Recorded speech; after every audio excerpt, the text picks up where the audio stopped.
England সিরিজে তিনি নজর কেড়েছেন বারবার। টেস্টে 500 উইকেট যেমন নিয়েছেন, তেমনি 100টি টেস্টও খেলে ফেলেছেন। সেই রবিচন্দ্রন অশ্বিন একই সঙ্গে ইংল্যান্ডের বাজবলের প্রশংসা করেছেন, আবার সমালোচনাও করেছেন। নিজের ইউটিউব চ্যানেলে টেস্ট সিরিজ নিয়ে পর্যালোচনা করেছেন অশ্বিনের মতে সিরিজের শুরুটা যেভাবে করেছিল ইংল্যান্ড, সেই ছন্দ নিজেদের দোষেই ধরে রাখতে পারেনি তারা।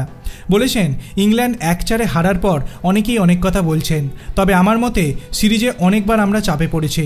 কোনো দল ভারসাম্য ঠিক রাখতে পারলে সাফল্য পেতে সমস্যা হয় না।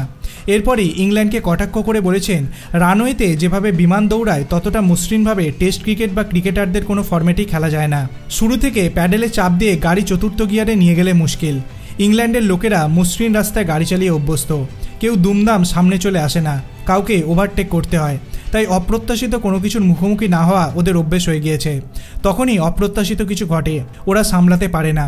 তিনি ভারতের উদাহরণ দিয়ে বলেছেন, ভারতের শুরু থেকেই আপনি চতুর্থ গিয়ারে গাড়ি চালাতে পারবেন না, আমাদের সবসময় একটা পা ব্রেকে রাখতে হয়, এই ধারণাই ওদের নেই। শুরুটা ভালো করলেও সেটা ধরে রাখতে পারলেন না অশ্বিন। আপনার কি মনে হয় 2024-এর শেষে অস্ট্রেলিয়া সফরে কি আবার অশ্বিনকে বল হাতে দেখা যাবে? আপনার অভিমত আপনি কমেন্ট সেকশনে জানাতে পারেন। ভিডিওটি ভালো লাগলে লাইক করবেন, চ্যানেলটিকে সাবস্ক্রাইব করতে ভুলবেন না। ধন্যবাদ।